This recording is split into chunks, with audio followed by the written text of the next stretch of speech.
A shalom to the elect of Israel. I want to start by giving all the praises, honor, and glory to whom rightfully belongs, which is Yahweh, Bahashem Yahweh Shai, Bahashem Rakakwadash. Double honors to the apostles and elders of Great Millstone, ever well. Peace, blessings, and salutations to the elect. And this is a quick hit, Proverbs 27:2, first in the KJV, then the NLT. Let another man praise thee, and not thine own mouth, a stranger, and not thine own lips. NLT, let someone else praise you, not your own mouth, a stranger, not your own lips. All right. And the thing is, because in the truth, you come in here, you come in the truth and learn that you basically you have to be humble. All right. You have to be humble, man. You can't. You gotta really be a humble person. You gotta transform yourself into being a humble person in this truth. Wake up to it, find out, who you are, but you gotta humble down. You have to be. You understand? You gotta be humble. The scriptures also say this, right? This is the book of Ecclesiasticus, chapter 1. Well, Ecclesiasticus, also known as Sirach. Where is it?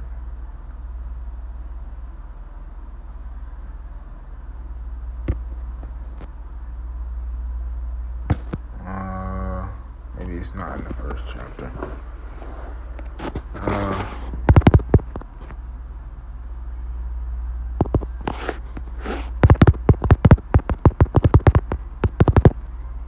Sirach chapter 3 verse 18. The greater thou art, the more humble thyself, and thou shalt find favor before the Lord.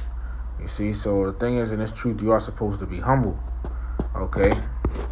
And this verse, basically going into let another man praise thee. Yeah, because part of being humble is if someone who's not humble, right? They're gonna talk about themselves all day. I this, I that, I this, I that. And this goes to me first and foremost, because sometimes I find myself slipping up here and there, talking about myself too much, to a brother or something. I might tell him like, all right, my bad. I'll be, just going on, just happy to be talking with a brother and stuff like that, and talking about what caught up. But even that's not an excuse, you see. Even that's not an excuse. And I mean, it's something, to work on, all right? But ultimately, ultimately, we gotta, be humble in this thing, man, all right? Because humility can take you a long way. And don't understand this, right? I'm gonna come back to this right here, but I just want to get something real quick. Etymology online, right? When you look up the etymology of the word ego, guess what? Ego says by 1707 in metaphysics says the self, that which feels, acts, or thinks. It says from Latin, ego meaning I. And you hear people say, you got a whole lot of ego. You got a whole lot of ego, right? Meaning what? They're so full of themselves, basically. That's why the Latin meaning for ego is I. Okay? I, because you keep talking about yourself all the time. You see? And that's not humble. That's why the scriptures say, let another man praise thee and not thine own mouth, a stranger and not thine own lips. You see? And even you see that like in sometimes, and other things, you see that in other things, where, like, for example, people who are good at something don't even have to talk about it, They don't, people that are good at something and don't talk about it, and other people talk about it for them, or talk about them, for them, For example, so you might see somebody who's good at boxing, but he's a humble person. He doesn't start boasting and bragging about what he can do. He might just say, I just hope you have a good fight, and that's it. And somebody else might come on and commend him. And he takes it humbly. You see, and that just makes it, makes him look even greater. Okay? And if somebody does, commend you or something, or, commend you for something like that, then brother, that, did, for example, you could, like I heard a brother say one time, might say, brother might come to you and be like, you cook, pretty much they like how you cut up somebody, with the scriptures, of course, cut up someone with the word. You got the precepts to do this, that, or somebody might, commend you for a lesson or something like that. Really not supposed to want flattery, all right? Well, you're not supposed to want flattery, because that could build your ego. That could build up your ego. But if somebody does commend you, you just be humble about it. You just be humble about it and be like the water, or better yet, really you should say all praises to Yahweh Bahashim Yahweh Shai. Because the Lord gives us everything. The Lord does everything. All right, and without Him we wouldn't have this knowledge. All right, without Him we wouldn't have anything, not even our own existence. You see. So really got to be humble. If someone commends you for something, you just say, all praises to Yahweh Bahashim Yahweh Shai. And I'm talking about with a brother. Of course, and somebody in the world, like, you on a job and somebody come to you and say, oh yeah, that's what's up, man. I like your clothes or something like that. You're going to say, all praise to Yahweh Bahashim Yahweh Shai. You might just say, oh, thanks. I appreciate that. Humbly saying it, Or be like, yeah, man. Instead of saying, yeah, man, I'm the shit. You see these clothes? I know you wish you had them. Like that, you ain't supposed to do that, man. You just got to be humble in this thing. That's the point of the lesson, to be humble. But I wanted to do a lesson on this verse here. Let me read that AI overview real quick. Actually, I wanted to look up flattery too. Let me just look that word up. Flattery. It says, early 14th century, dishonest praise, coaxing speech. I look at the word flatter. It says flattering, circa 1200, flattering, seek to please or gratify someone by undue praise insincerely, beguile with pleasing words, meaning trick with pleasing words. It says from Old French flatter, to deceive, caress, fondle, prostrate, throw, fling to the ground. All right.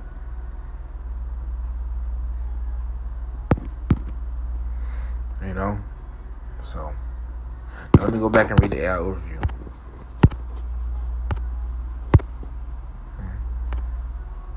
All right. So Proverbs 27:2. Should load. I don't know why it's not. All right. I didn't mean to put NLT, so I'm gonna just put it like this. All right. Proverbs 27:2 says. It says, advises against self-praise and suggests that it is better to let others praise you. The verse emphasizes that true recognition comes from the opinions of others, especially those who are not personally invested in you, strangers, rather than from one's own self-promotion. It says, let another man praise thee, not thine own mouth. This part highlights the importance of humility and not boasting about oneself. See, humility. That's the thing. Guess what? The scriptures say this. For honor,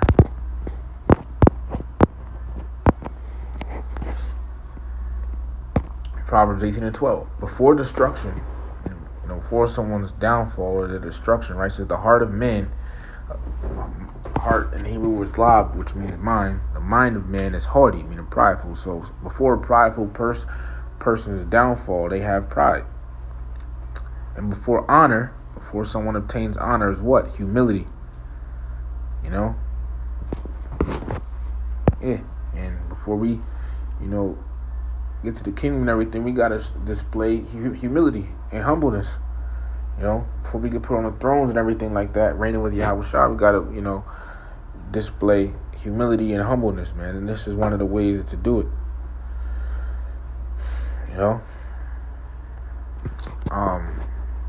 me just make sure. I want to take all the meat off the chicken, or hair rather.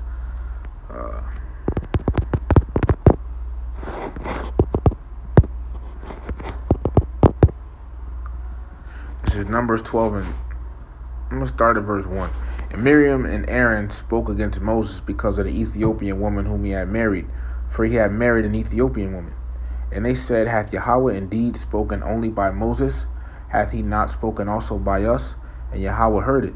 Now the man Moses was very meek, above all the men which were upon the face of the earth. Moses, all right, the Lord spoke to Israel through Moses, man. He basically, gave Israel the laws, statutes, and commandments through Moses and all, Moses, it was like, man, Moses was the man, He was the man the Lord chose, to basically do the splitting of the Red Seas through, by telling him to lift his hand up in the air. All right? All of that. And it says Moses was meek. Let's look this word meek up real quick.